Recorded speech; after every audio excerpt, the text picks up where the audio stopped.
的确有这个历史，当然先还原一个事件的本身的每一个端点哦，每个一个事件哦，最终的部分的评价，这个就由于个人价值主观的部分了。目前所看到的，到底是谁没有遵循当时在做起义过程当中的一些精神价值跟方向？这部我们就请教一下彭教大哥，怎么看呢？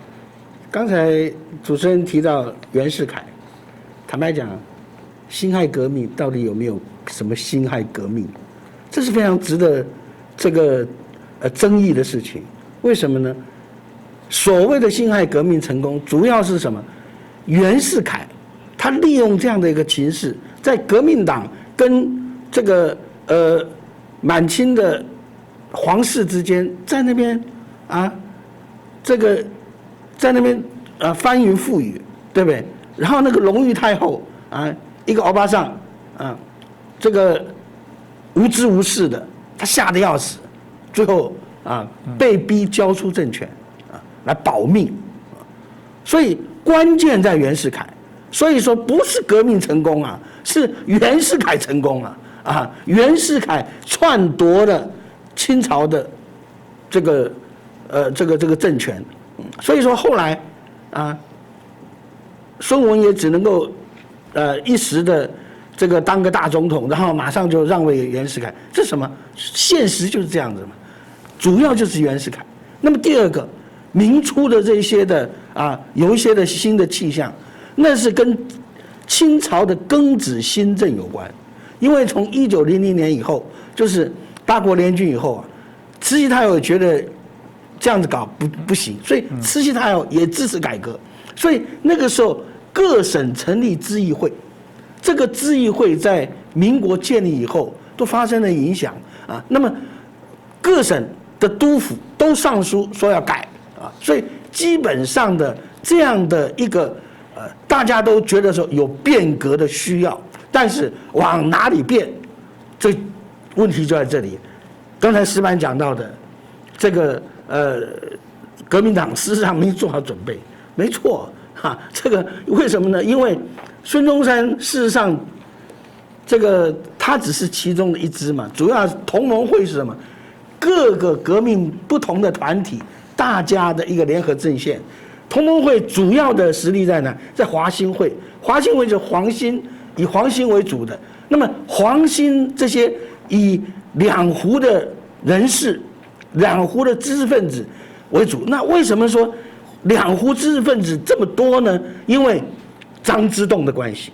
张之洞当两湖总督的时候，他鼓励两湖的知识分子出国留学到日本去所以同盟会后来的发展就是跟日本是息息相关的。但是不管怎么样，这些还是少数知识分子的一个这个意识。刚开始最主要的就是一个民族主义的革命，谈不上什么对于未来有什么样的一个想法。那么所以他们各不同派系之间的想法各不相同。孙中山的主张跟黄兴的主张完全风马牛不相及也，对不对？那么所以后来革命这个民国成立以后，他马上分道扬镳了嘛，马上革命党一盘散沙了。所以说我觉得呢，在这个过程当中，最后辛亥革命论于什么？论于说亲思齐路，天下共逐，就是以前讲说秦思齐路秦朝亡了，天下群雄并起。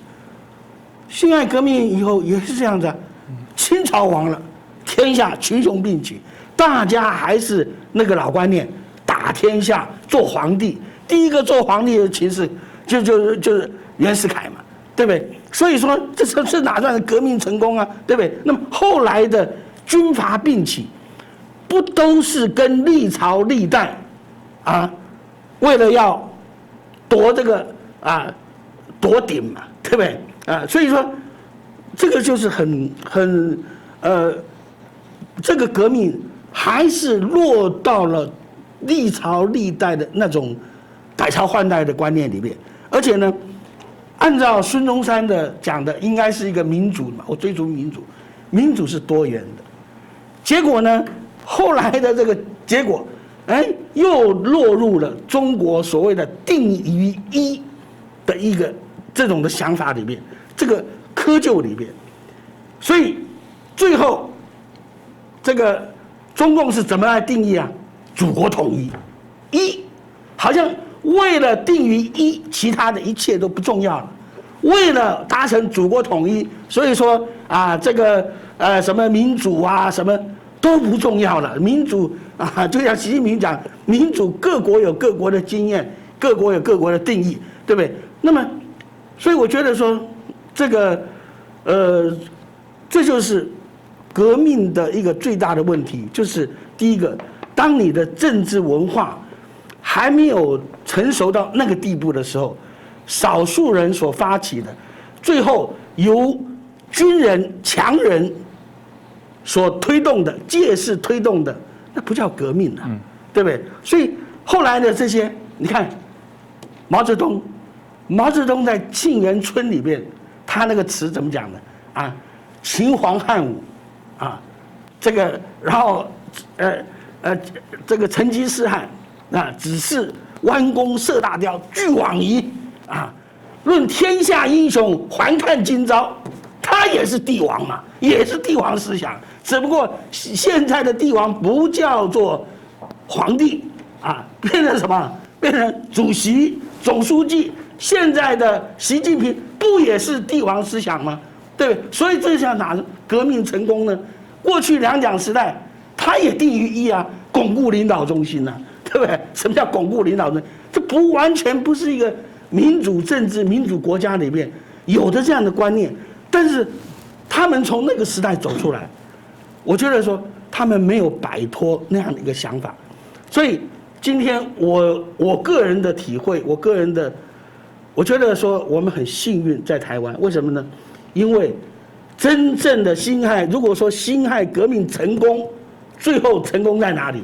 成功在台湾了，是不是台湾的民主改革没有流血，这个过程说实在真的是非常不容易然后我们真的你看，原来孙中山所讲的民有民治民享，后来变成什么？党有党治党享。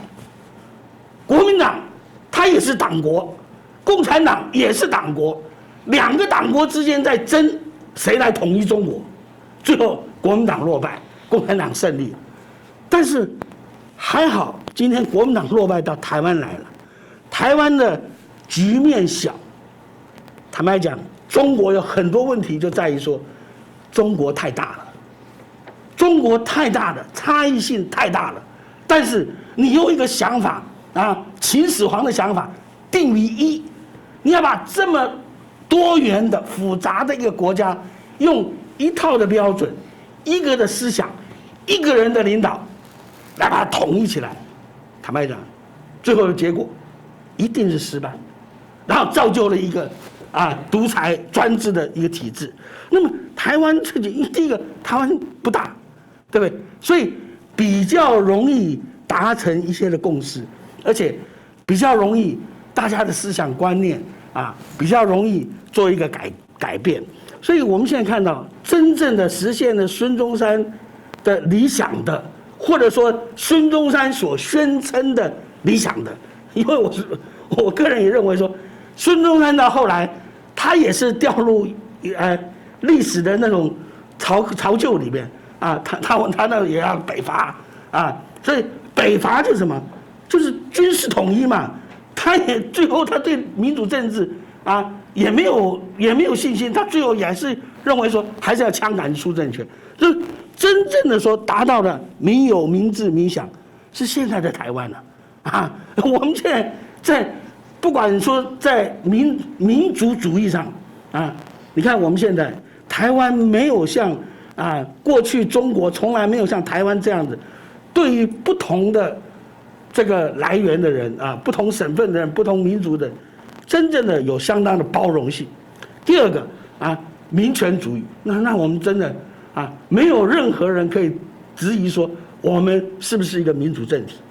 民生主义，我们真正的说在台湾来讲，我们的国民生计各方面真正达到了这个非常这个值得骄傲的地方，对不对？像我们台湾的健保，哎，真的很不容易啊！我在美国待过，我大陆走遍了，啊，真的好，我看到我们的健保能够做到这个样子，我们真的值得欣慰，值得高兴。说还好我们在台湾，而且这个整个变革的过程，我个人也有幸啊，作为一个参与者，对不对？那么我回过头来想，啊，真不容易，我们真正的达到一个民主国家的这样的一个境界。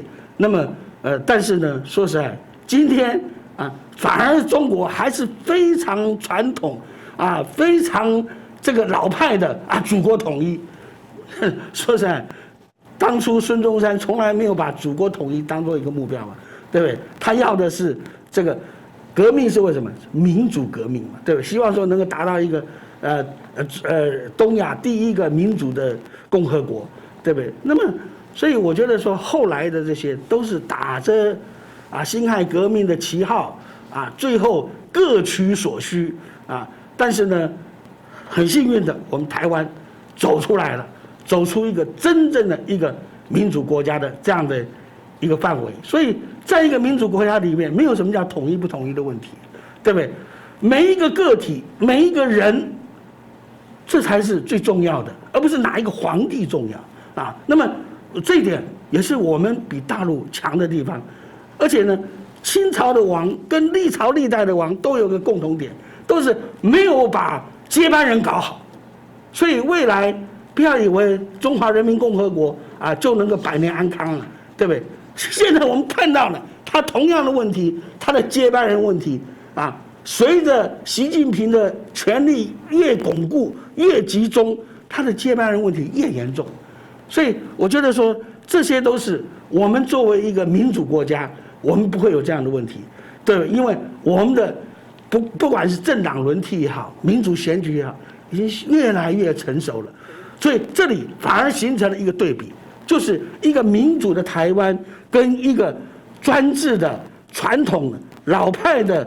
所谓的中华人民共和国之间的一个对比，这也是我们在目前的一个世界潮流里面，是我们最大的一个优势。